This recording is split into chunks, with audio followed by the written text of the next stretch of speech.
Next up, we're going to Idaho, where Hercules Metals made a great discovery, was it a year ago? And Zeus North American Mining has a great project adjacent to it. And I welcome you, Dean Besserer. Sorry.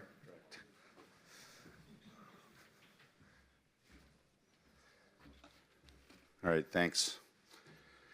That should only take me 11 minutes and 30 seconds. Yeah, good to have some time for questions, for sure. So I'm a geologist, worked in over 55 countries. I'm part of a group of friends and financiers, geologists, that where we, when times are quiet, we go get in our trucks, we drive around, we look for projects. So we're a bit of a project incubator group.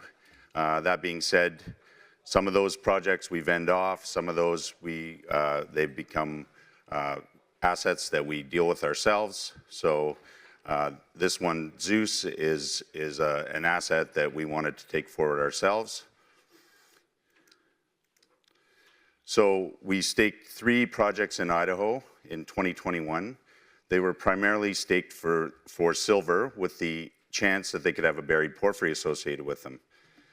Flash forward to 2023, our neighbor, and I mean, when I say our neighbor, I mean we're adjacent to them, Hercules Silver, now called Hercules Metals, made a discovery, porphyry copper, in a previously unknown belt in Idaho, in America. So it's kind of crazy to think that this day and age we're still finding things that we didn't know about in good jurisdictions. So this is one of them. Hercules made this discovery. The next day, Barrick put $23 million into them as an equity financing, and they've been drilling ever since. There's a lot of keynote speakers here that are much smarter than me to talk about the fundamentals of copper, and I can go on and on about Idaho, but obviously the U.S. we deem it a safe jurisdiction, so we like it. It's had some stigmas in the past about permitting issues. I think those were really project specific. That being said, those have been overcome in recent times. So there's a company called Perpetua that had a long time trying to get their permits, but that's now come to fruition.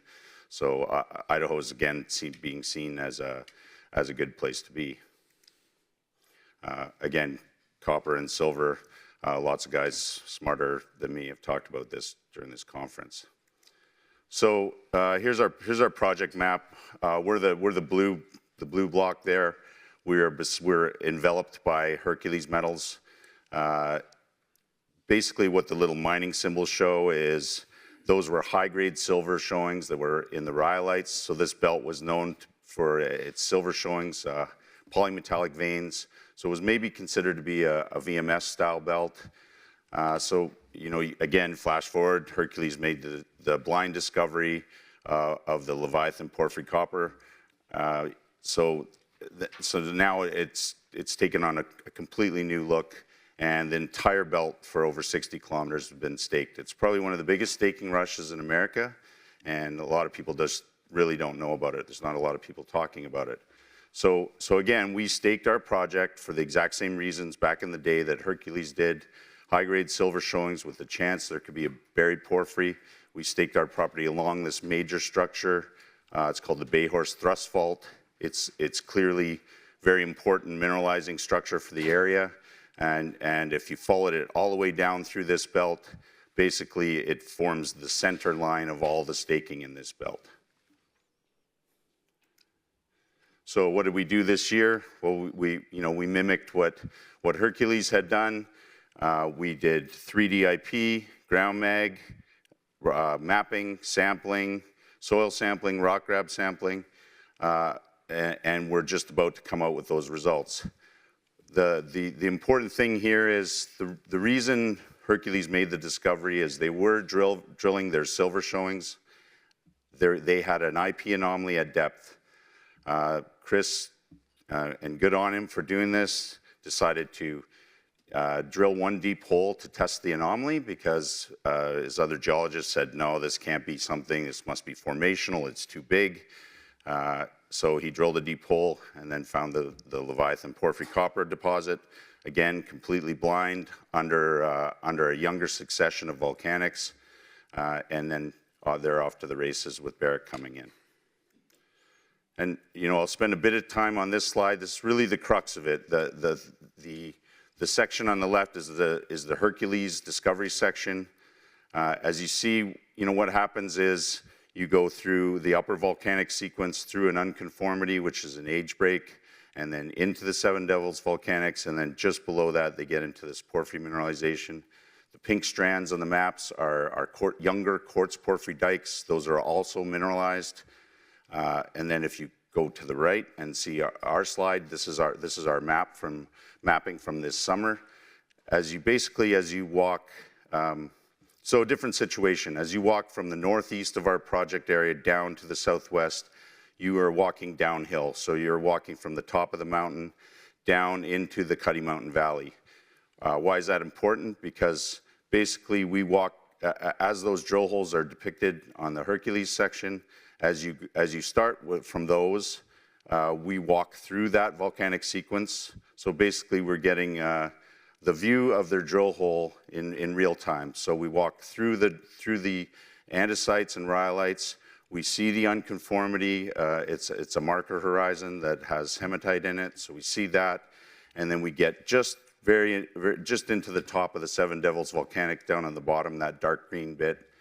And again, why is that important? Well, as we're a new company, as we're about to vector our drilling, we can obviously start much lower down in the stratigraphy. That's very important because if any of you here follow Hercules, they've had a lot of problems, not with respect to the deposit, but with respect to drilling. So because in some places they're drilling through 200 meters of overlying volcanics, in some places 400 meters. And then they hit some complicated structures, causes a lot of problems for them. So they've lost a lot of drill holes this year because they're basically blind vectoring. So again, when we are compiling our data from this year, picking our drill targets, we're going to be drilling much lower down in the stratigraphy. So it's super important. And I just threw this on there. This is from Hercules' release last week. Basically what it shows is their 3D IP, and you can see that the concentration of drilling on there is, yes, it's based on the 3D IP, but it's also a function of private and USFS land. So they're primarily been drilling on their private land up to date. But the important part is you see the big blue arrow, their 3D IP is going up to the northeast. We're just up on the northeast corner of them. So obviously important for us. Looks like all things are pointing towards us that we either have another center or we're part of the same system that they have. I threw this on there just to show anywhere we start to see, when we start to get near the top of the Seven Devils volcanics or near the unconformity, we see those quartz porphyry dikes that are mineralized with chalcopyrite. Up along any structures and faults that our geologists mapped in, we start seeing copper mineralization. So what does that mean? We think it means some mineralization coming from depth up to surface, so showing that there's a copper source beneath the target zone.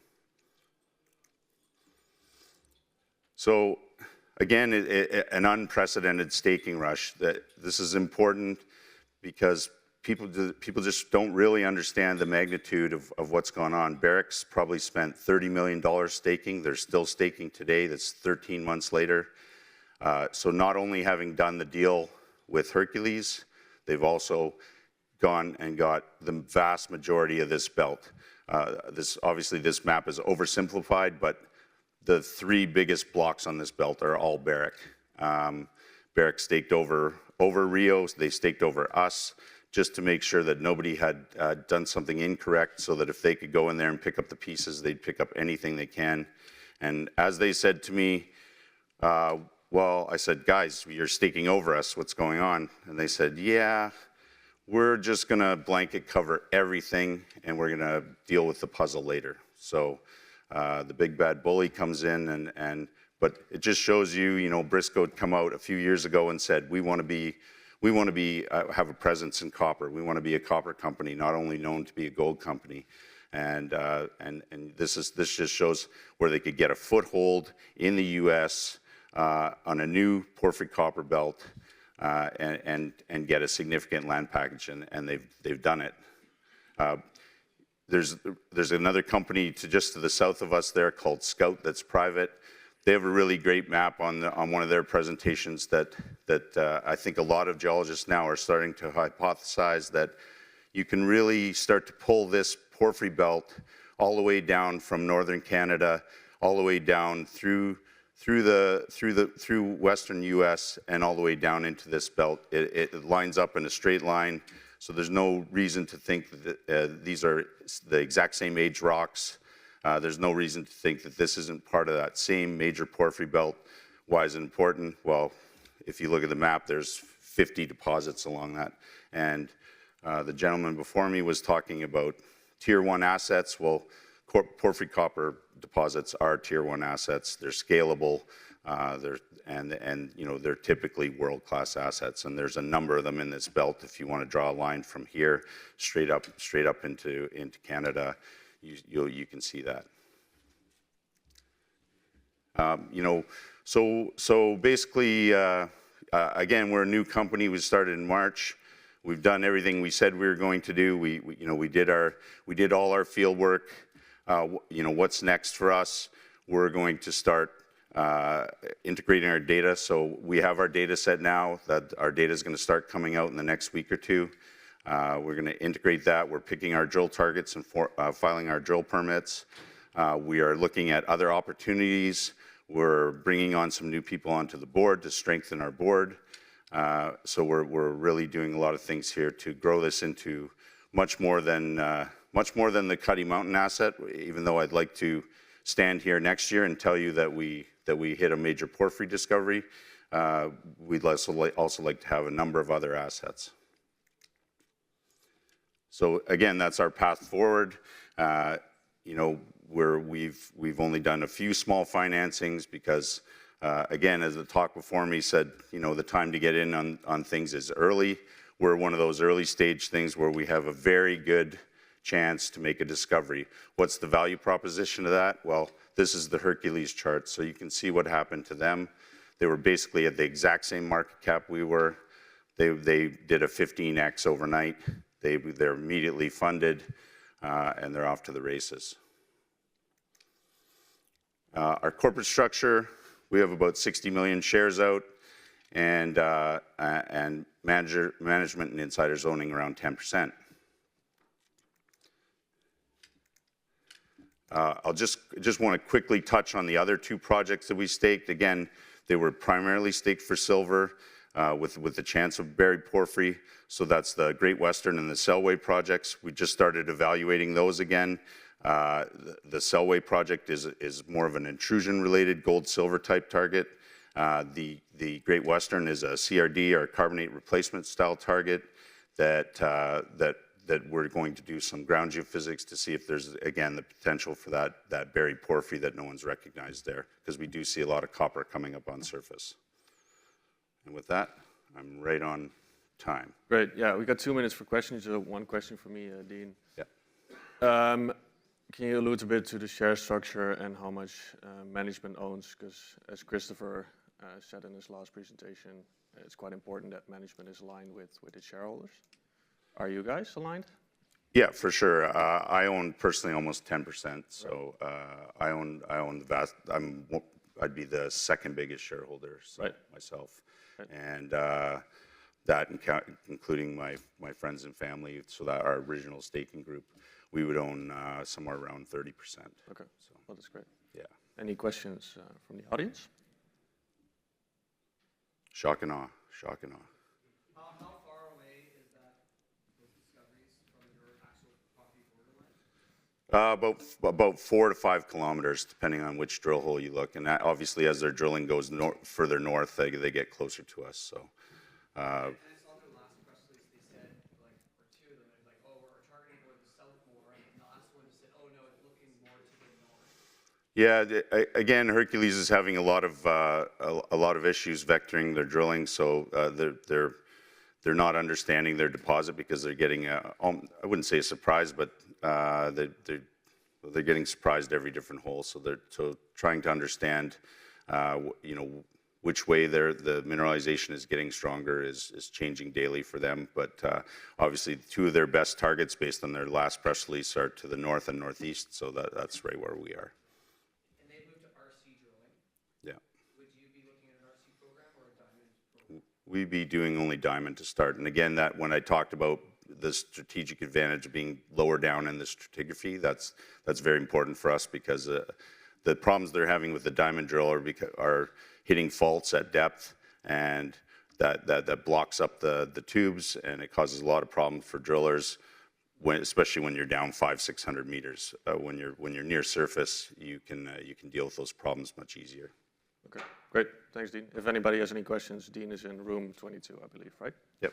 Okay, thank you. Thank you.